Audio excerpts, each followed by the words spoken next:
आरक्षणावरून रोहित पवार यांनी सरकारवर हल्लाबोल केलाय। सत्ताधारी लोकांना आरक्षणावरून खेळवत ठेवत आहेत असं रोहित पवारांनी म्हटलंय। सत्ताधाऱ्यांनी आरक्षणाबाबत स्पष्ट भूमिका घ्यायला हवी असंही रोहित पवारांनी म्हटलंय। 16% आरक्षण फडणवीसांच्या लोकांनी हाणून पाडलं असं रोहित पवारांनी म्हटलंय।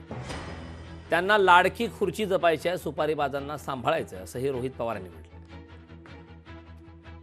आज जे सत्तेत आहेत ते मराठा समाजाचे सामाजिक कार्यकर्त्यांना काही नेते भेटतात, त्यानंतर ओबीसी समाजाचे जे काही आंदोलन करणारे लोक आहेत त्यांना दुसरे नेते भेटतात।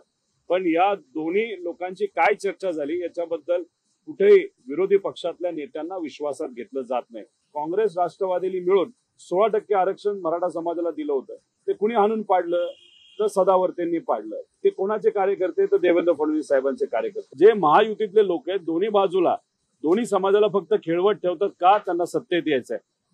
तर मग हे जे काही चाललंय ना सरकारमधल्या लोकांनी ते कुठेतरी थांबवलं पाहिजे।